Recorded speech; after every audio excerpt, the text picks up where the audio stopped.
My Dandavat pranams to everybody. Today is Friday, 16th of May. It seems like Facebook is not happening. It says it's starting the live broadcast. Okay. Hare Krishna again. Friday, 16th of May, 2025. And live streaming from Radhakund, this epic Shastra of Caitanya Caritamrta. Agyan Timrandasya Gyananjala Shalakaya Chakshu Unmilitam Jena Tasmaya Shri Gurave Namaha. Shri Chaitanya Manobishtam Stapitam Jena Bhutale Swayam Rupa Kadamayam Dadati Swapadantikam Priya Sarupe, Daita Sarupe, Prema Sarupe, Sahaja Virupe, Nijana Rupe, Prabhuveka Rupe, Tatana Rupe, Swavilasa Rupe.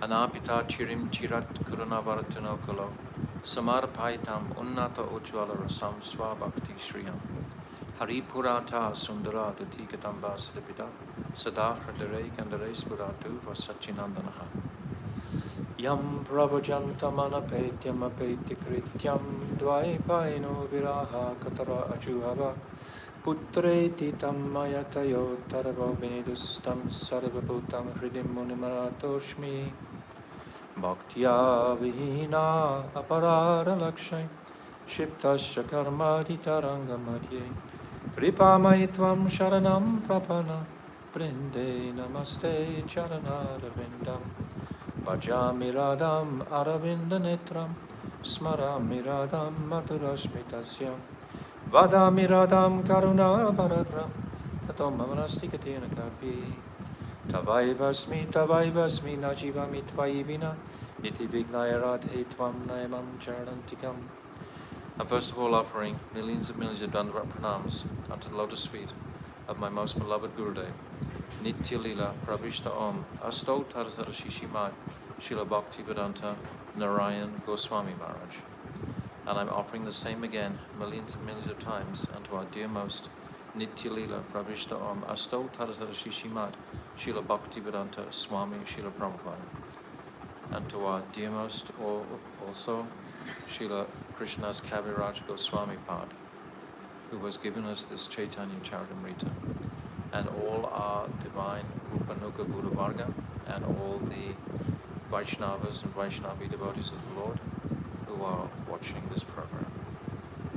Vanchakalpatarubhyascha kripa sindhavevcha patitanam pavnibhyo vaishnavebhyo namo namaha.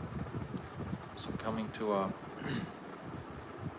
subject matter, and this is the most confidential part of these chapters. We've had a build-up, spiritual masters establishing Mahaprabhu as that Supreme Personality of Godhead, and in the third chapter explaining his external reasons for manifesting, Advaita Acharya, and to gift the holy name. The holy name is actually our process. Nevertheless, it was secondary to what Mahaprabhu wanted to present in comparison to these amazing truths that we're hearing now. And Bhaktivedanta Swami Prabhupada is opening this out in a most sublime, clear way. So we're most fortunate, most fortunate.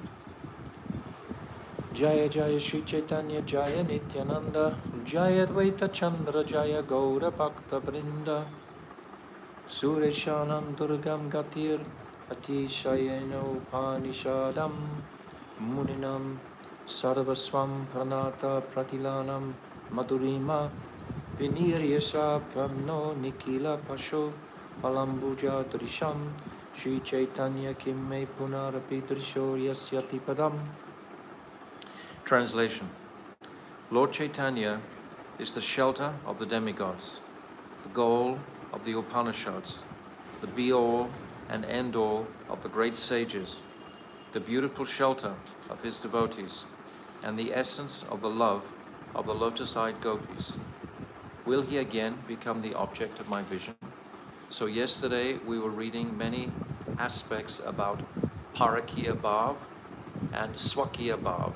We were coming into the realm of the most confidential truths for Mahaprabhu's advent, and now it's carrying this understanding further, much deeper, because it is limitless. Today we will understand a certain aspect of its limit, and tomorrow we will understand more. Even if you've heard this many times before described, still every time we hear it again, it goes deeper and deeper. It's the dynamic of eternal truths. They have no boundaries to the extent that they can be appreciated and relished. It's inconceivable. Just on and on and on. All these granthas like Jaiva Dhamma, Srimad Bhagavatam, they're just endless oceans of jewels, which when we dive into them, just go deeper and deeper. So that was verse 51, now verse 52. Aparam kasyapi pranaya janat brindasya kutikuki rasastomam hritva maturam upabhoktam kim apiya rucham swam avre durtim iha tadiyam prakatatyam sadevas Caitanya Caritamrta Adi-lila. Translation. Lord Krishna desired to taste the limitless nectarian mellows of the love of one of his multitude of loving damsels. Because it's limitless, it just goes deeper and deeper. Sri Radha. And so he has assumed the form of Lord Chaitanya. He has tasted that love while hiding his own dark complexion with her effulgent yellow color. May that Lord Chaitanya confer upon us his grace. Purport. Text 51 and 52 are respectively Pratanam, Sri Chaitanyastikam 2 and Dvitiya Sri Chaitanyastikam 3 from the Stavamala of Srila Rupa Goswami Pad. So all of these truths we appreciate are beginning with Rupa Goswami. He's the top of our line. He's taken these truths directly from Mahaprabhu, and himself and his dearmost brother Sanatana Goswami are elucidating these truths for us. Jiva Goswami is furthermore Gopal Bhatta Goswami, Raghunath Bhatta Goswami also, and Raghunath, of course, Raghunath Das Goswami. So these are the principal personalities who are digesting Mahaprabhu's direct moods and teachings and giving it to us, knowing that this is the desire of Mahaprabhu. Their only intention is to please Mahaprabhu by their words of explanations. Mahaprabhu wants the world to understand the purpose and reason for his advent, even though he's in a confidential, covered form. Otherwise, there would be no purpose to his advent, except for his own desire to fulfill, which will be described next. Text 53. Bhava granaya hetu kaila dharma stapana tara mukhya hetu kahisuna sarvajana. To accept ecstatic love is the main reason he appeared and re-established the religious system for this age. I shall now explain that reason. Everyone please listen. So Srila Krishnadas Kaviraj has begun the process of explanation. We've started. We're getting a flavor of what is Mahaprabhu's intention. Because it's a covered incarnation, it's not quite so ABC just to understand.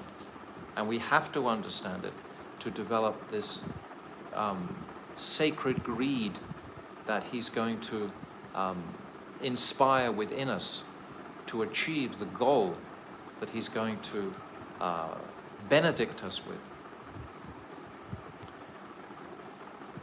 Mula hetu age shlokera kaila abas eva kahi se shloker ata prakash. Having first given hints about the verse describing the principal reason why the Lord appeared, I shall now manifest its full meaning. Given hints. So the hints are like softening the ground for our ability to open up and fully be receptive to these truths. Text 55.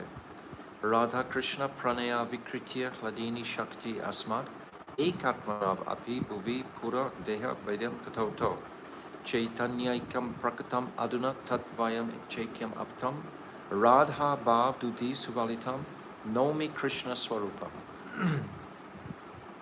The loving affairs of Sri Radha and Krishna are transcendental manifestations of the Lord's internal pleasure-giving potency.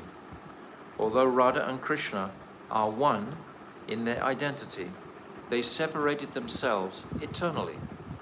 So they're one, but eternally they've separated themselves. So these separate forms are eternal, and that one is eternal also, which is inconceivable. Now these two transcendental identities have again united in the form of Sri Krishna Chaitanya. I bow down to him, who has manifested himself with the sentiment and complexion of Srimati Radharani, although he is Krishna himself. Purport. This text is from the diary of Srila Swarup Damodar Goswami. It appears in the 5th of the first 14 verses of Sri Caitanya Caritamrta. So we have the 4th verse, which is composed by Srila Rupa Goswami at the beginning of this first chapter, Anapita Chirim Chirat. And then we have this verse, which is the 5th verse, this Radha Krishna Pranaya. And then the 6th verse also is spoken by Swarup Damodar. And Srila Krishnadas Kaviraj, by quoting these personalities, is glorifying these personalities. He's not saying, oh, I am the only understander of these truths. I am quoting Swarup Damodar, who was the most confidential associate of Chaitanya Mahaprabhu. So therefore we're getting total, faithful, authentic understanding and wisdom knowledge from these. Text 56. Radha Krishna Eka Atma Dui Dehadari Anyayone Vilas Ras Asvadana Kare. Translation. Radha and Krishna are one and the same, but they have assumed two bodies. Thus they enjoy each other, tasting the mellows of love. So this actually is describing Shakti Tattva, which is in chapter 14 of Jaivadama. And that's a very powerful explanation by Srila Bhaktivinoda Thakur to deepen our appreciation of what's been spoken now about Shakti Tattva. All Shakti is manifesting from Shaktiman Krishna.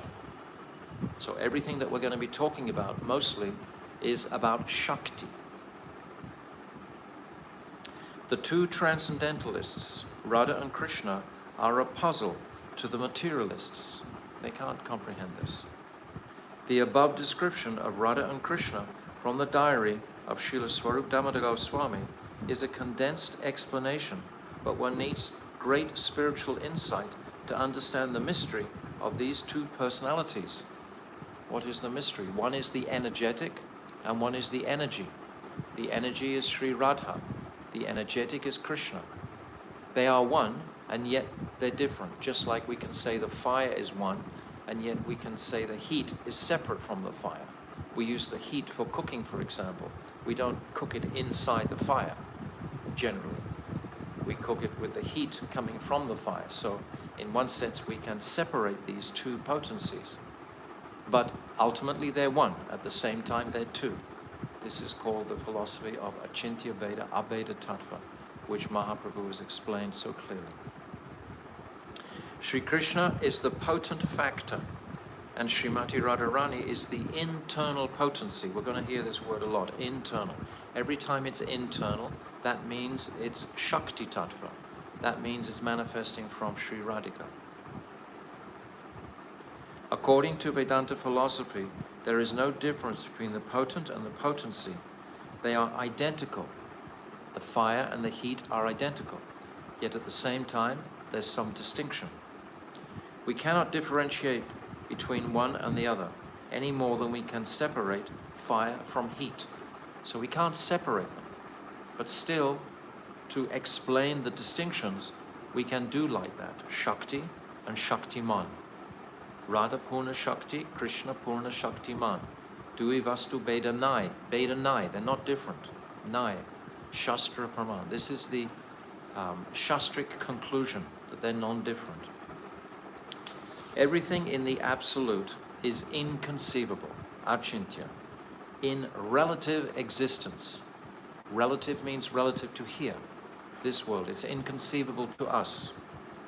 Therefore, in relative cognizance, it is very difficult to assimilate this truth of the oneness between the potent and the potency. Because Krishna has such characteristics, and his energy, Sri Radhika, she has such characteristics, and we hear so much about Brajendrananda and Shyam Sundar and Krishna, we hear so much about Radha, and it appears that they're completely separate identities. They are separate identities, yet they're the same. My Gurudev used to describe it's like a single root of a lotus. There's one stem, but it's coming up and it's flowering in two flowers, but it's a single root, it's a single stem. We need to really appreciate this to appreciate Chaitanya Mahaprabhu. The philosophy of inconceivable oneness and difference propounded by Lord Chaitanya is the only source of understanding for such intricacies of transcendence. Always remember that previous to Mahaprabhu's advent, these truths were not discussed in this way because no one was trying to understand this inconceivable nature of the Shakti and Shaktiman. This was not being explained. There was Lakshmi Devi and there were her various personalities, the avatars. But there was not, these distinctions weren't necessary, or they weren't being given, they weren't being broadcast. Mahaprabhu, he appears every 8 billion years. It's a long time, Chirim Chirat, in his time of appearance. And only in this once is he coming. To understand all these things deeply, it accentuates the absolute speciality of Mahaprabhu, and not to take advantage of this time for any other purpose other than trying to connect with this golden avatar. That's the purpose. In fact, Radharani is the internal potency of Sri Krishna. Yes, there's internal potency. Swarup Shakti. Krishna is Rup. Radharani is Swarup. Everything in existence is manifesting from the Swarup Shakti. Impersonalists cannot understand this without the help of a Mahabhagavat devotee. We are the impersonalists. We are those who are suffering in the darkness of ignorance prior to the manifestation of Srila Bhaktivedanta Swami Prabhupada on the Western shores. Otherwise, we would never have come in contact with these truths. It was only him, out of his boundless mercy, who took it upon himself to deliver these truths to the Western suffering living entities. The very name Radha suggests that Srimati Radharani is eternally the topmost mistress of the comforts of Krishna. Atyantika. Atyantika. This Atyantika Adika, this is how she's described. Atyantika means the end of Atyanta, means the end of limitless qualities and potencies. Atyantika Adika. She is that person. There's no one who comes close to her. I said yesterday, Lalita Sakhi, she is apekshika. She is relatively great. But Sri Radhika is in a league of her own. Atyanti, like we have the Antya-lila, the last pastimes. We have the,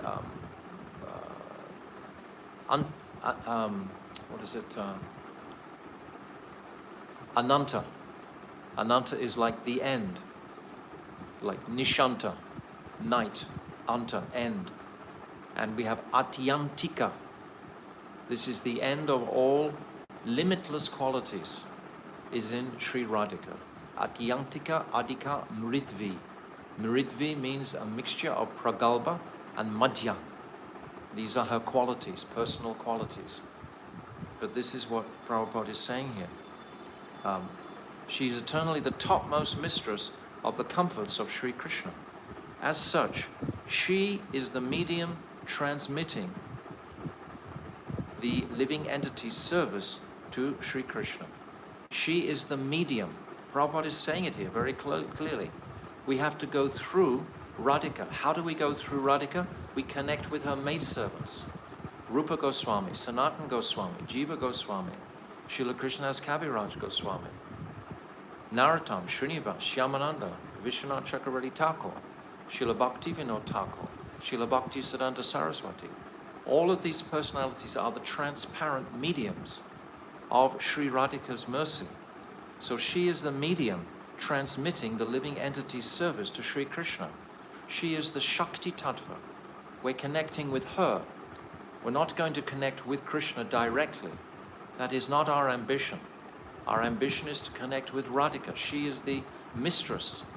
She is that topmost Shakti of Sri Krishna. As such, she is the medium transmitting the living entity's service to Sri Krishna.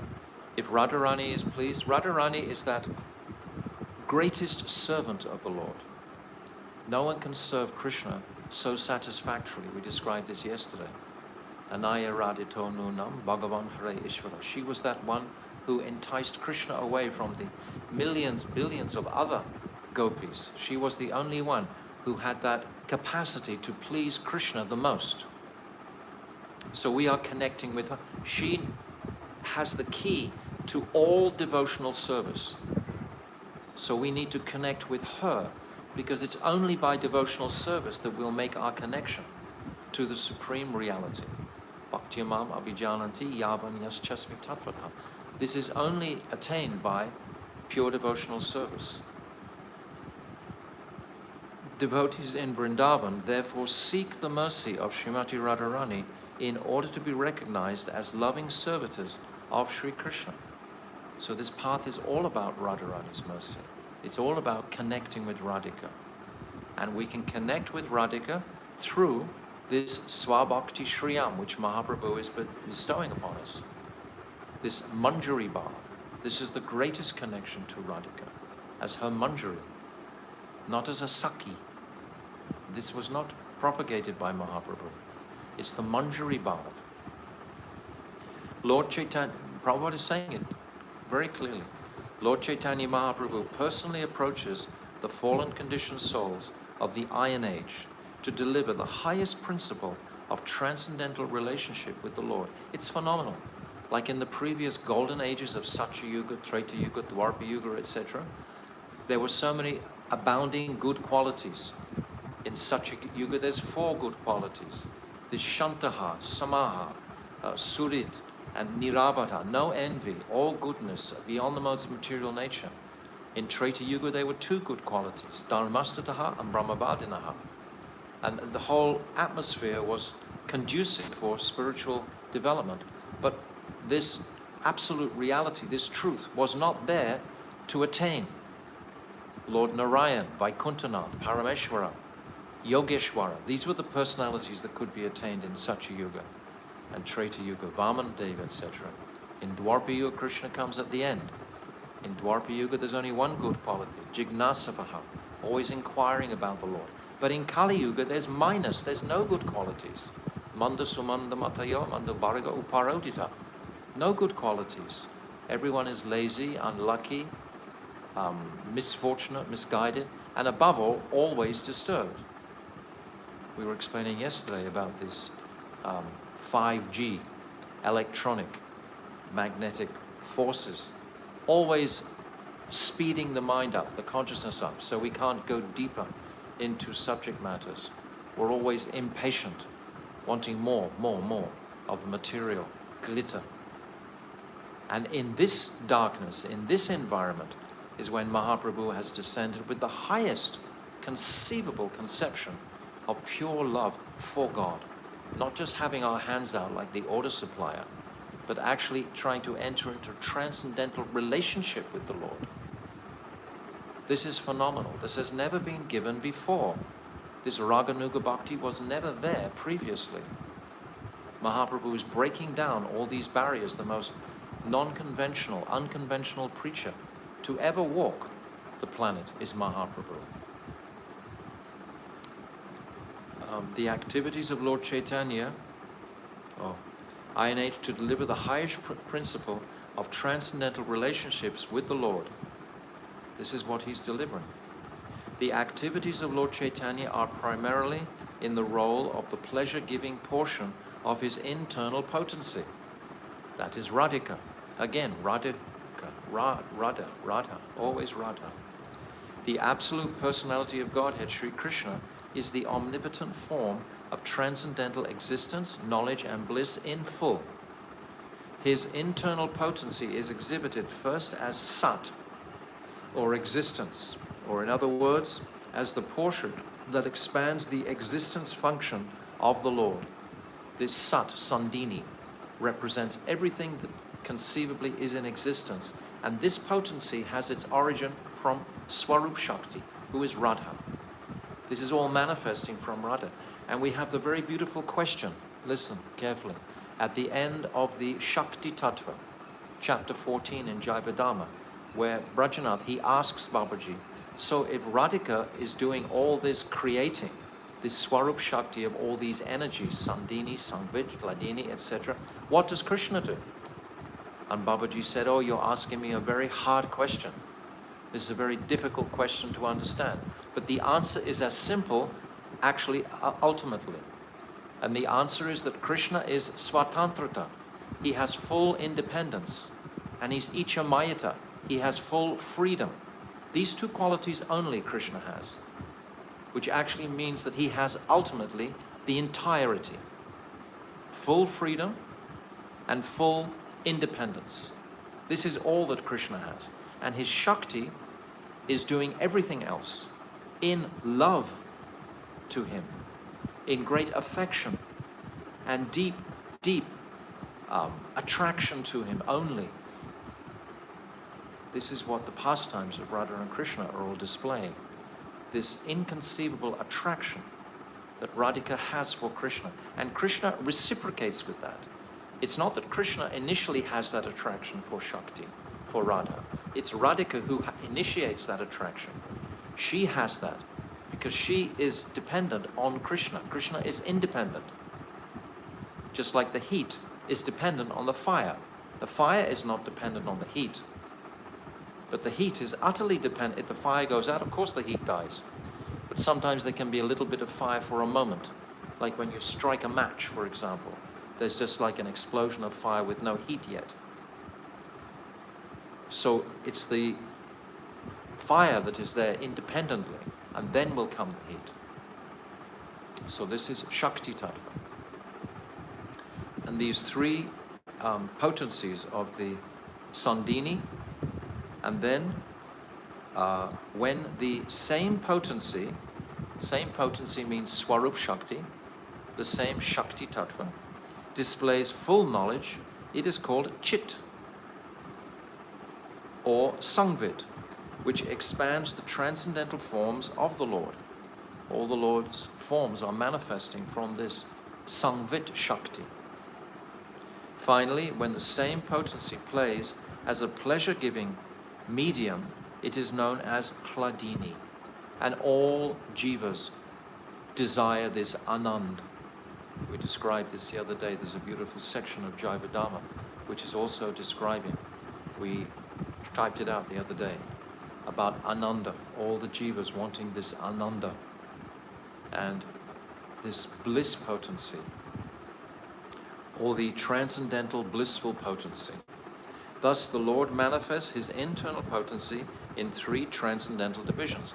The Lord's internal potency is manifested as Swarup Shakti, manifesting these Sandini, Sangvit, and Hladini, Sat, Chit, Ananda.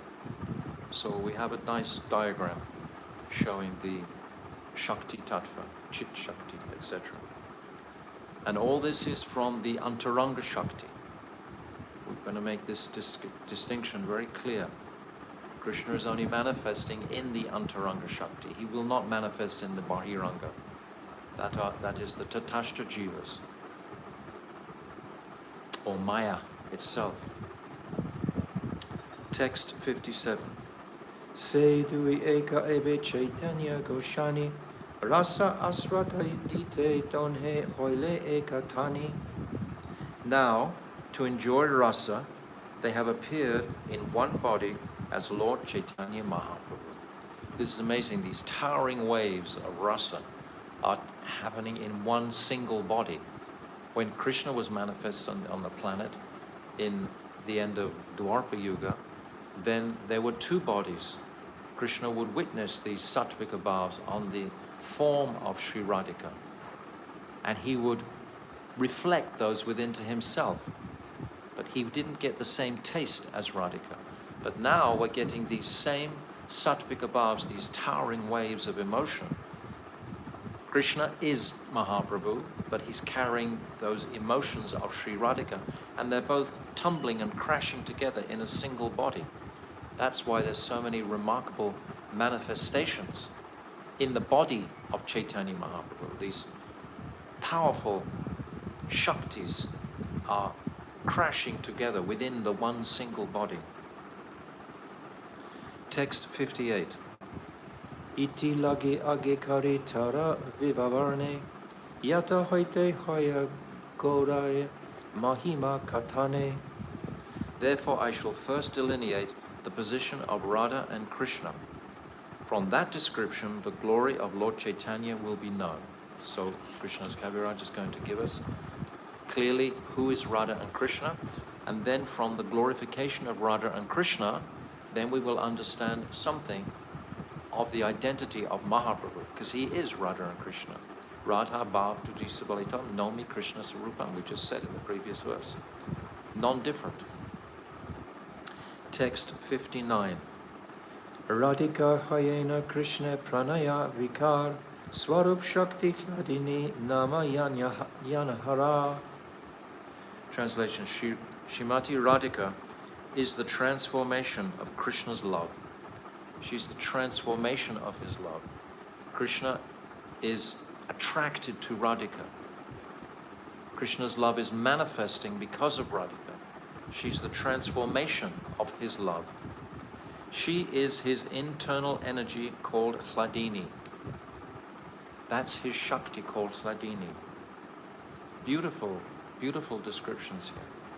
Text 60. Hladini karaya Krishna ananda swadane, hladinira dvara kare bhaktira prasana. The Hladini energy gives Krishna pleasure and nourishes his devotees.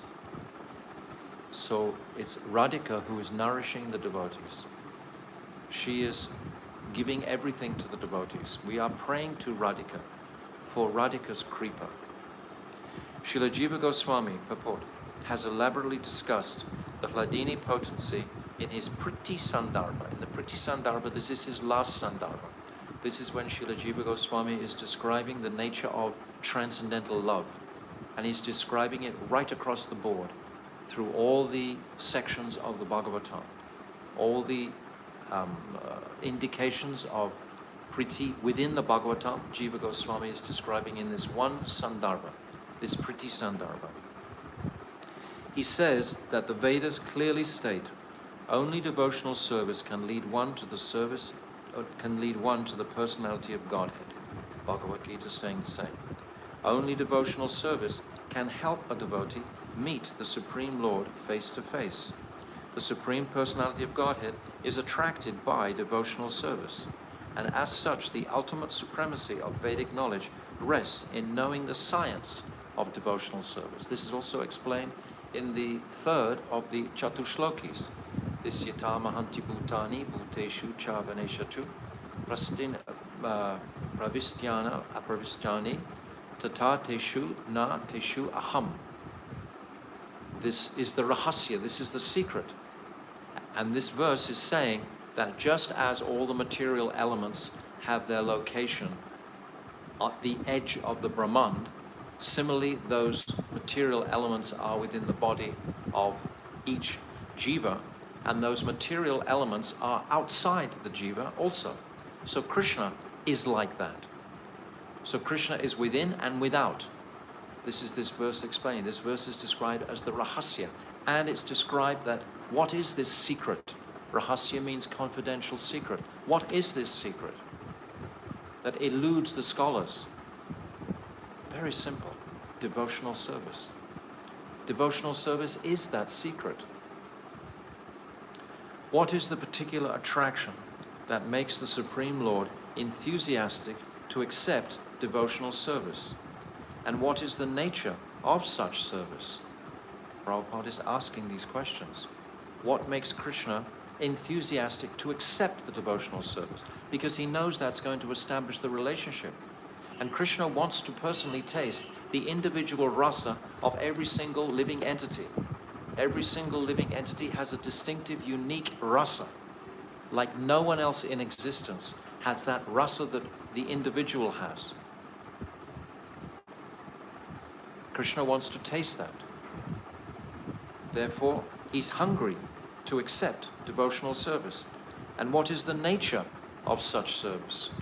How does such service manifest? The Vedic scriptures inform us that the Supreme Personality of Godhead, the Absolute Truth, is self-sufficient, and that Maya, nescience, can never influence him at all. He's beyond the modes of material nature. He's Antaranga Shakti. Maya Shakti and Bahiranga Shakti are on another side. Antaranga Shakti is completely separate. It's the Chit Shakti, the Parashakti, Swarup Shakti, the internal Shakti. Krishna only manifests in that world. Therefore, the potency that overcomes the Supreme must be purely spiritual. To connect with that Supreme, that potency must be purely spiritual, not sentimental. It's not that we can perform some sort of charitable act or any karmic activity or anything like that and expect necessarily that's going to give us a connection with the Lord. Bhakti is not manifested by karma. Karma is not the manifestation of bhakti. It's described in Madhurya Kadambini, the first chapter.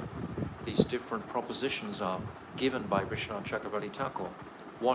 Where does bhakti come from? Does it come from good activities? Does it come from charitable acts, etc.?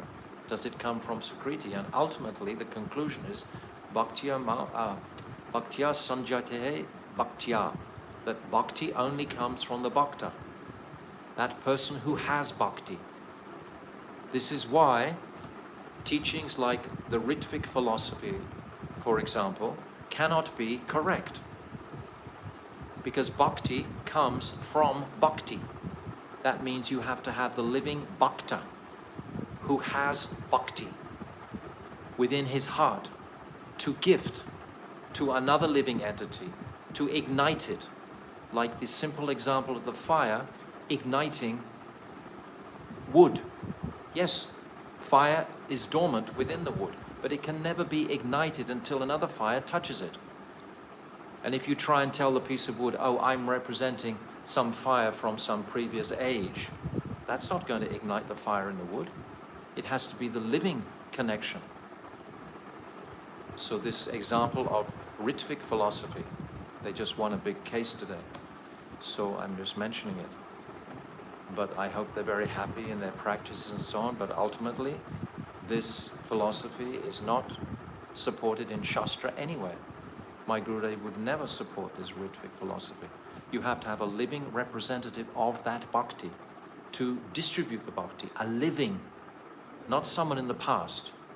We can all say that we're Shaktis of Jesus Christ, for example, 2,000 years ago. That's where it would lead to, where you're diluting the whole line, the whole current. It has to be a living force, a living current to transmit into the heart of another living being. It can't be some mental concoction, some imagination. So much sukriti and sanskar can be attained by worshipping, for example, someone like Bhaktivedanta Swami Prabhupada. But if you weren't initiated by him, you can't get that Bhakti Lata Bij. You can get a lot of sukriti to come to the lotus feet of a Mahabhagavat, of another. There are never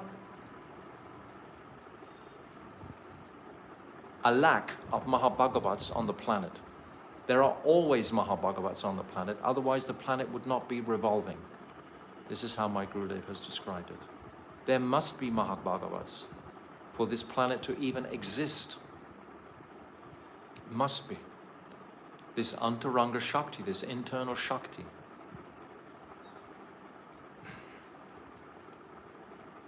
Therefore, the potency that overcomes the Supreme must be purely spiritual. Must be purely spiritual. And how can that spiritual potency ignite unless there's another person with that spiritual potency? Living person, not someone in the past. Such potency cannot be anything of the material manifestation. Material manifestation means imagination or sentiment. It's nothing to do with the material manifestation, the Bahiranga. It's only from the Chit Shakti. The bliss enjoyed by the personality of Godhead, Supreme Personality of Godhead, cannot be of material composition. Of course it's not material composition. Material composition has a beginning and an end. Krishna is eternal, limitless, fathomless, without end, without boundaries.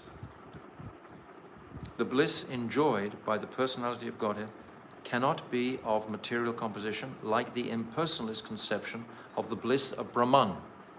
The bliss of Brahman is limited because the bliss of Brahman has no sambandha there. There's no relationship there. It's empty, it's void. Devotional service is reciprocation between two. Prabhupada just said it. Devotional service is reciprocation between two. That means two living people. It doesn't mean some imaginary person. Why don't I have a relationship with Bhaktivinoda Thakur? Of course I have a relationship with Bhaktivinoda Thakur. But he cannot give me directly that Bhakti Lata Bij. That has to come from a living representative. Otherwise the whole process just dies. This is a living current that we're living in. It's not a dead, imagined current from the past. It's a vital, dynamic force that is infused. Even if that guru is a Madhyam guru, still he's carrying the current of his Uttam guru. And from that Uttam guru, he will infuse the option or the opportunity for that Shishya to actually come to the highest realm of devotional service. It must be this way. It cannot be any other way. Devotional service is reciprocation between two, and therefore it cannot be located simply within oneself or one's imagination. Therefore the bliss of self-realization, Brahm Anand, cannot be equated with devotional service. Now this question actually is very beautifully unpacked in Jaiva Dharma in chapter 31, I think it is. Or maybe, page 20, chapter 2, I'm sorry. Chapter 2, where Sannyasi Thakur, he asks, is Advaita Siddhi the same as Prem? He asks this question. Advaita Siddhi means this liberation, or the Brahman realization. Is that the same as Prem? And there's a beautiful explanation there that we should all look at. In most Jaiva Dharmas, it's on page 20 of chapter 2. This question is asked. Jaiva Dharma supports Caitanya Caritamrta, Bhaktivinoda Thakur, when he discovered finally a full version of this Caitanya Caritamrta, his whole devotional experience changed. He went through a whole change in understanding the ultimate truths from this Caitanya Caritamrta. And this is when he connected fully and began his great thesis of the Jaiva Dharma. And the Jaiva Dharma spells out these same topics, like I've just described about Shakti Tattva. And also this is described in Jaiva Dharma. It's very supportive.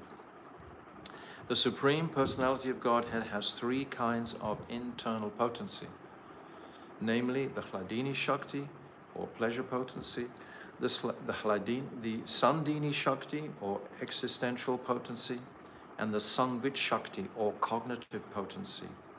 In the Vishnu Purana 1.12.69, the Lord is addressed as follows: O Lord, you are the support of everything. the three attributes, Hladini, Sandini, and Sangvid, exist in you as one spiritual energy, Shakti Tattva, Swarup Shakti.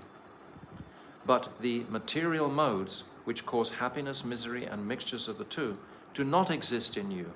Lord has nothing to do with that Bahiranga Shakti. You have no material qualities. So we're making the clear distinction between Mahaprabhu being non-different to Radha and Krishna combined. This is the distinction that Bhaktivedanta Swami Prabhupada is bringing out here.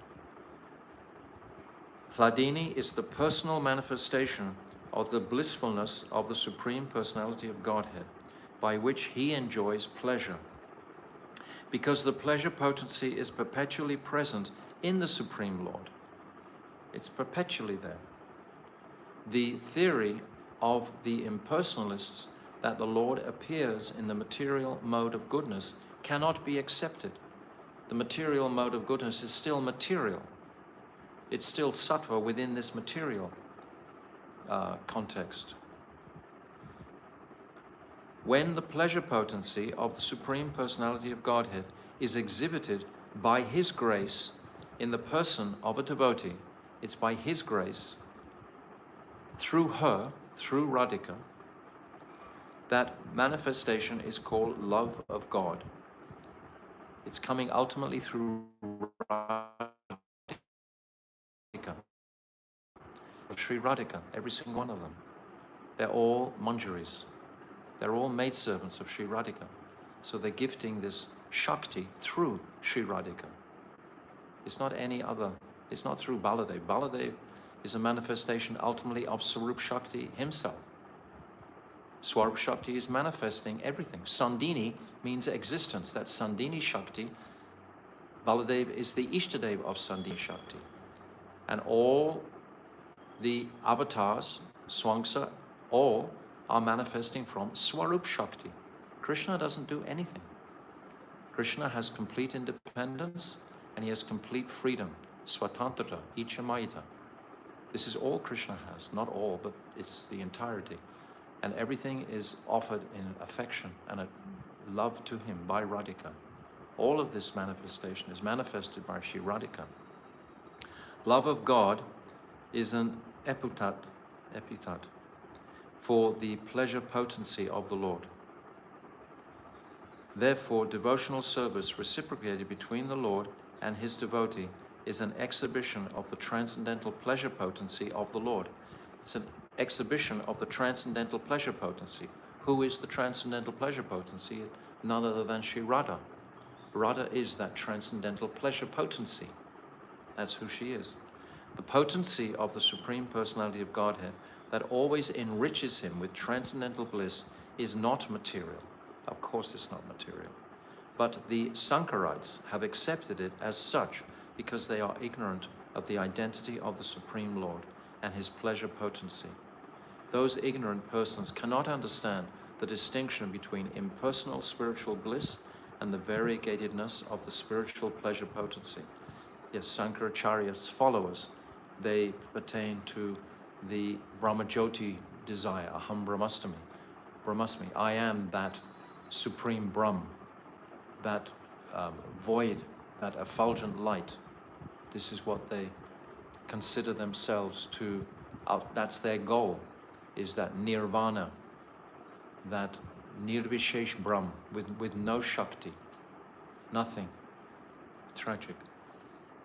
The Hladini potency gives the Lord all transcendental pleasure, and the Lord bestows such a potency upon his pure devotee.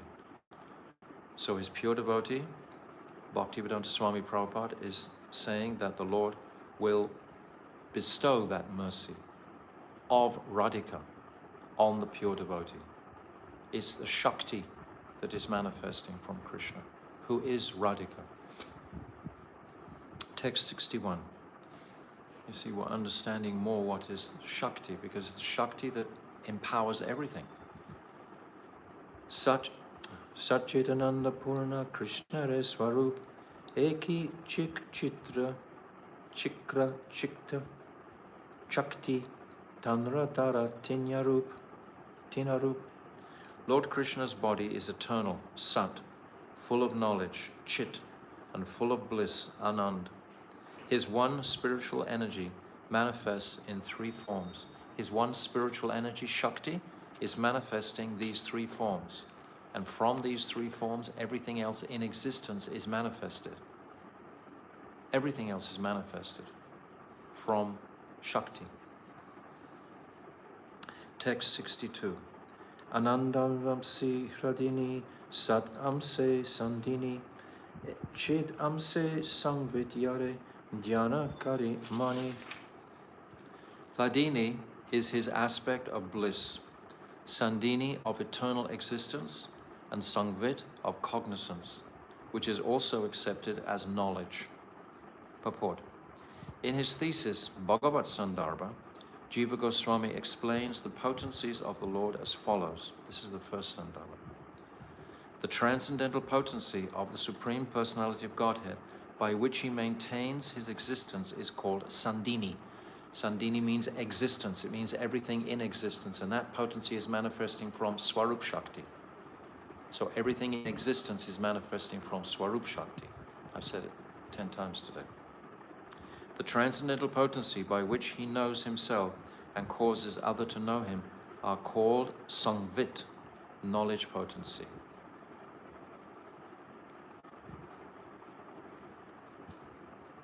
The transcendental potency by which he possesses transcendental bliss and causes his devotees to have bliss is called Hladini. It's described as Sandini creates the individual. Krishna also, his body is manifesting from that Sandini energy. And then the relationship comes under the Sangvit Shakti. And then the bliss that's tasted in that relationship comes under the Hladini Shakti. Understanding. So these three. First there's the existence, then there's the knowledge, and from the knowledge comes the pleasure. There's a sequence to it. The transcendental potency by which he bestows transcendental bliss and causes his devotees to have bliss is called Hladini. The total exhibition of these potencies is called Vishuddha Sattva. Vishuddha Sattva. And this platform of spiritual variegatedness is displayed even in the material world when the Lord appears here. When the Lord appears with his Nityasiddha Parikas, that same Parashakti, that Antaranga Shakti potency is manifesting with the Lord in his pastimes. It's not material. The Lord is never material, neither is his Parikas. He comes in Boma Vrindavan, creates the beautiful backdrop of Vrindavan Dham for his pastimes. And that has its root in this material sphere. But he himself is manifesting the full spiritual force. And that's our meditation.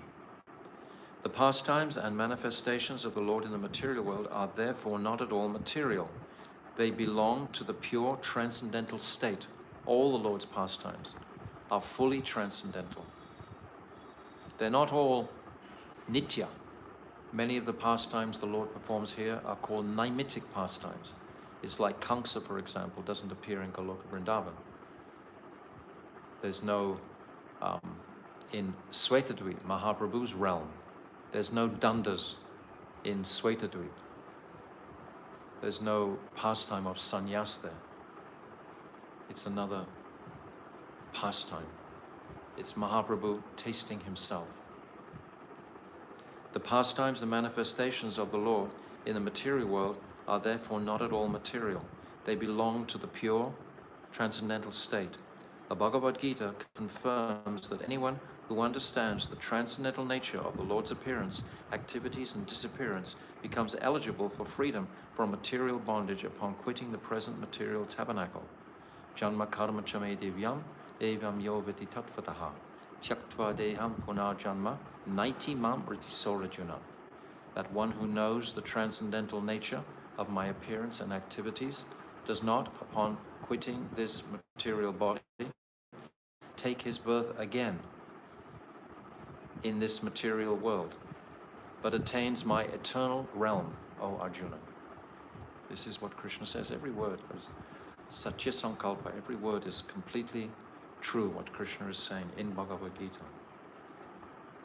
He can enter the spiritual kingdom to associate with the Supreme Personality of Godhead and reciprocate the Hladini potency in transactions between him and the Lord. Yes, with the Hladini Shakti of bliss, we can enter into these personal relationships with the Lord. This is what Mahaprabhu is going to gift. It's never been given before. It's completely unique. Don't think this has always gone on. It's only because of Mahaprabhu that this is manifesting at this time. In the mundane mode of goodness, there are tinges of passion and ignorance. Therefore, mundane goodness being mixed is called Mishra Sattva. We're going to post a beautiful article about Mishra Sattva to take the consciousness deeper. But the transcendental variegatedness of Vishuddha Sattva is completely free from all mundane qualities. Vishuddha Sattva is therefore the proper atmosphere in which to experience the personality of Godhead and his transcendental pastimes. Only when we are completely pure can we experience the Lord's pastimes. We can get an indication from the lower side, so to speak. We have to have our vision, our goal, by understanding Shastra. Upadeshamrita, for example, describes ultimately Radha Kund in the 11th verse. It describes Manjari Bhav in the 11th verse. There's a process to reach there. So it's indicated. The process is indicated.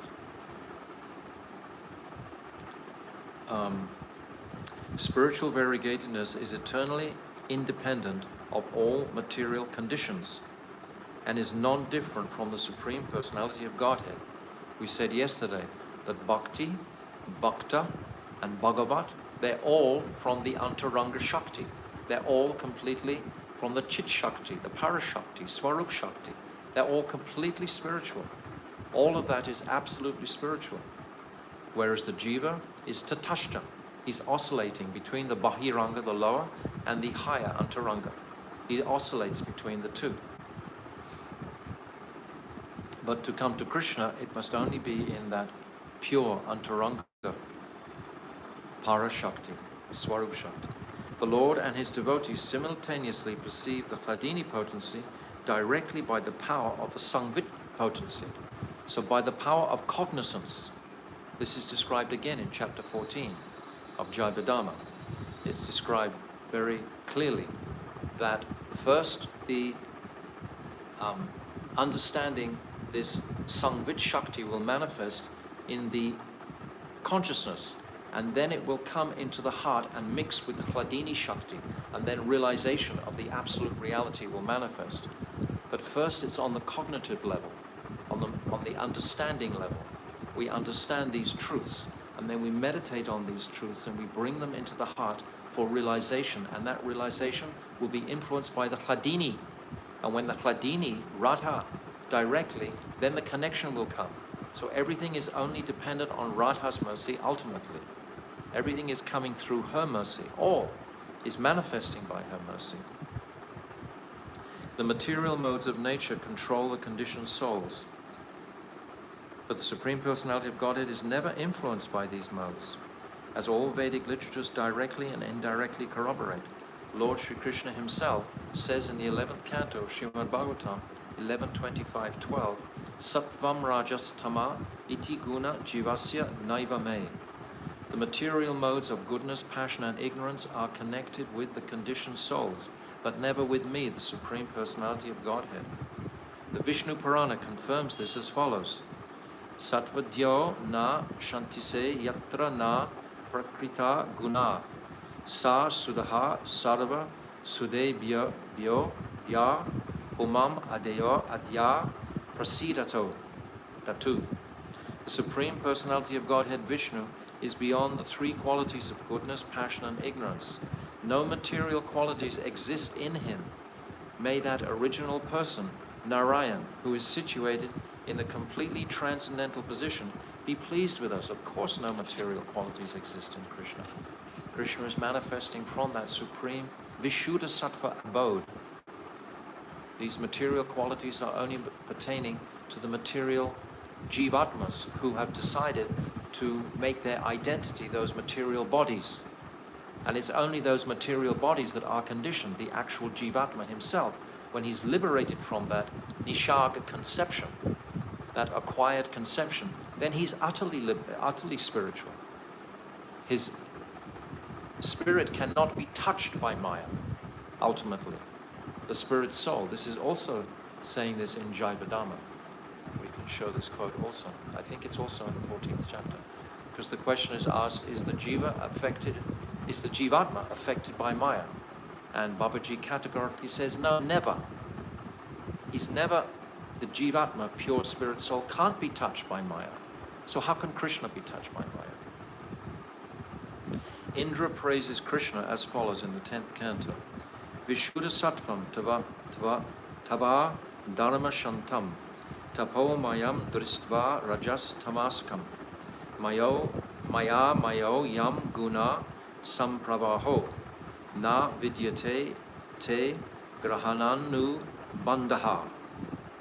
My dear Lord, your abode is Vishuddha sattva, always undisturbed by the material qualities, and the activities there are in transcendental loving service unto your feet.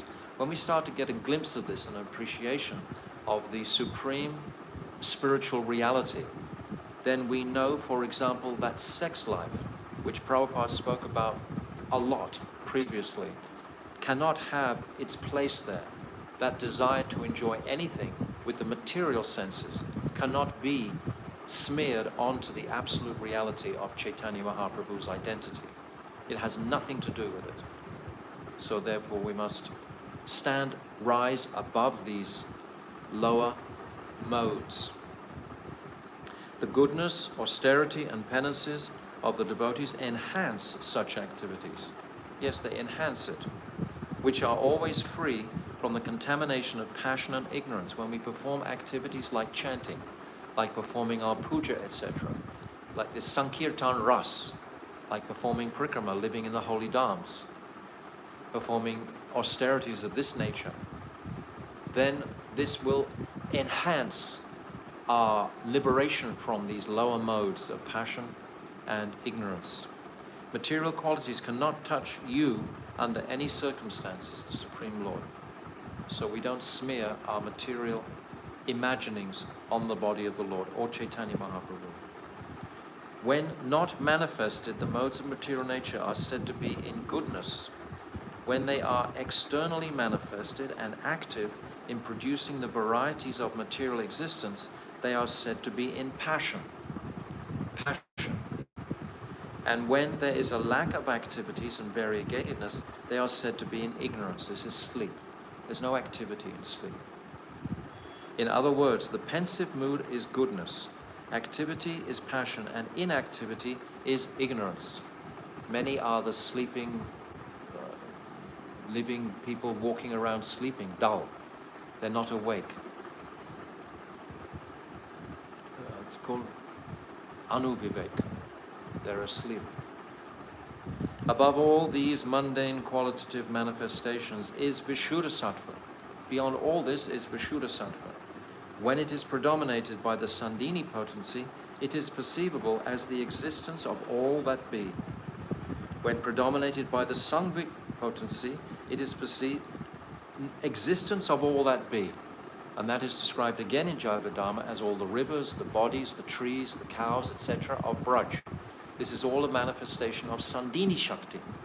Sandhini Shakti itself is manifesting all these forms. Even the form of Krishna is manifested from this Shakti. And when predominated by the Sangvit potency, the knowledge potency, it is perceived as knowledge in transcendence. It comes from Bhautik Gyan, which is the material knowledge, and then it's purified, and it comes to that Sangvit appreciation. And when predominated by the Hladini potency, it is perceived as the most confidential love of Godhead. Vishuddha Sattva, the simultaneous manifestation of these three in one, is the main feature of the kingdom of God. So we're getting a window, a peep, Prabhupada said yesterday, a peep into the spiritual reality. into the spiritual world. It consists of Vishuddha Sattva, and Prabhupada's taken great pains to explain what is the nature of the material world, bound by the three modes of material nature, in relationship to the spiritual world, where they're completely, utterly absent. It's also saying in chapter 16 of Jayavadharma, when it's describing the spiritual reality, how it has no connection whatsoever with the three modes of material nature. These three material modes of nature don't act on the pure spiritual. Therefore, how could they possibly become envious and fall into this world?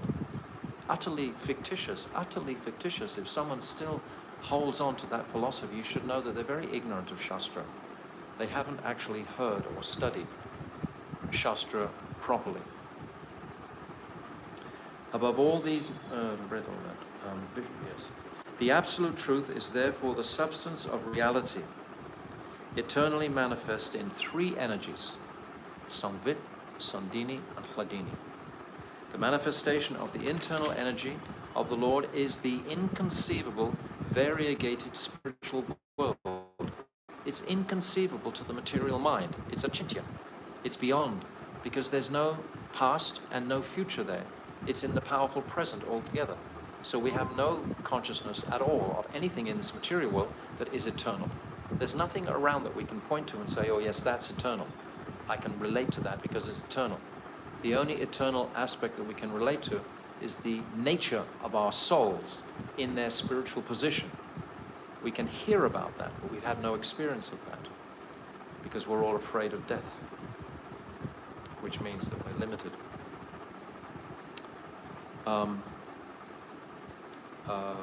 But marginal energy comprises the living entities, and the manifestation of the external energy is the material cosmos. This is the material energy, all manifesting from the Sandini Shakti. Therefore, the absolute truth includes these four principles: the Supreme Personality of Godhead Himself, His internal potency, this is Shakti and Shaktiman, His internal potency, His marginal energy, Tatashta, and His external energy, Maya. Four: Krishna, Shakti, Tatastha, and Maya. Four energies. They're described very clearly in this beautiful diagram that has been sent around, that really we have to study something of this. You only have to study it once and then you get the picture. It's not complex, really. It all makes perfect, simple sense to a child. I'm not very bright, really. I just wanted to understand this, but I'm not necessarily, as you probably figure, very intelligent at all. But I'm just taking my prayers to assimilate this to some degree. Therefore, anyone else can too. It says at the beginning of this chapter, even a fool can understand these things. Therefore, the absolute truth includes, as I just read, the form of the Lord and the expansions of His form as Swayam Rup and Vaibhav Prakash. We've already discussed that. The Swayam Rup and the Vaibhav Prakash are directly the enjoyers of the internal energy, because they're manifestations of the Lord in different aspects, which is the eternal exhibitor of the spiritual world. Exhibitor. This means the Lord is exhibiting the spiritual world in His own pastimes, in His own performances we see in Vrindavan. He's giving us a window into the spiritual world, the most confidential part of the spiritual world, Goloka Vrindavan, Gokul Vrindavan. The form of, most confidential of the manifestations of energy. I'll just read that again. The Swaya Rup and the Vaibhav Prakash are directly the enjoyers of the... Actually, we can't miss a single sentence of this. Every single sentence is packed. Bhaktivedanta Swami Prabhupada is brilliant in these commentaries, but we need to unpack them something. Which is the eternal exhibitor of the spiritual world, the most confidential of the manifestations of energy, the most confidential of the manifestations of energy, of Shakti, are in the spiritual world. The external manifestation, the material energy provides the covering bodies of the conditioned living entities. Yes, our body is made of that Sandhini Shakti also. It's covered. From Brahma down to the insignificant ant. This covering energy is manifested under the three modes of material nature and appreciated in various ways by living entities in both the higher and lower forms of life. Appreciated in various ways, according to our adhikar, according to our identity, according to our sanskara sukriti. We appreciate our particular forms that we're in, to whatever degree we're capable of doing. We all have different appreciations of the limited nature of our bodies and the limitless propositions of our future accomplishments by sadhan bhaja. And that's all dependent on each individual, unique jiva. Or that if it's a dog or a cat or a tree, they're all living entities. But of course, only in the human species can we describe the chaitana, the consciousness, to be either this, what's it called, Mukulita chaitana, Vikakshita chaitana, Puna Vikakshita chaitana. These 5 types of consciousness. Acharita chaitana is the first one. And then Sankulita chaitana, means shrunken consciousness. Then Mukulita chaitana, which means the lower jivas, the lower embodied jivas. And then Vikakshita chaitana, this is more in budding. And then fully blossomed is Puna Vikakshita chaitana. These 5 stages of consciousness are described in the introduction to the Chaitanya, to the Jaiva Dhamma. Perhaps we have them also in a document we can share with you. All of these support our comprehension of these divine truths that Prabhupada is giving us. Each of these 3 divisions of the internal potency, the Sandhini, Sangvit, and Hladini energies, influences one of the external potencies by which the conditioned souls are conducted. Yes, by one of them.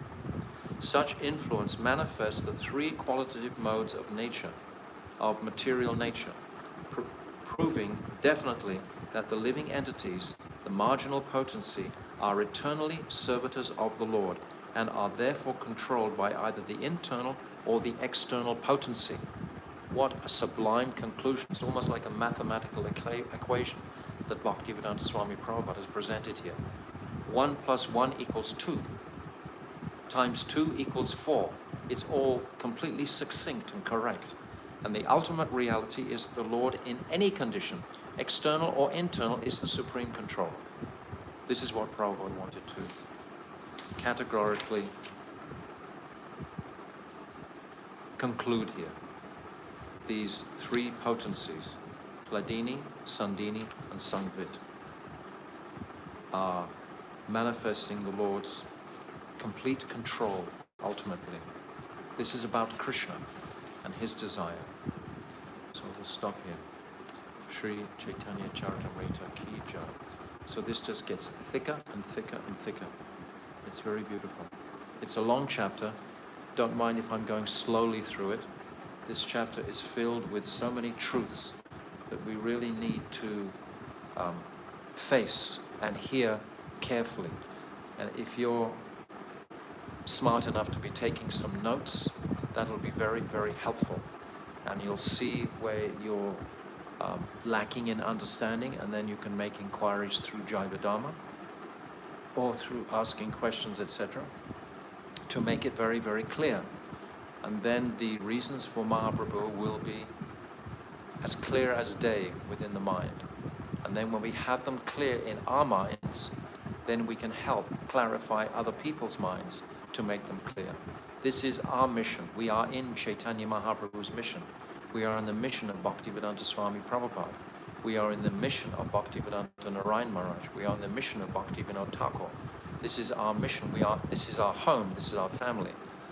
So we can give shelter to others who come into this Sangha if we understand these truths ourselves. And they take time.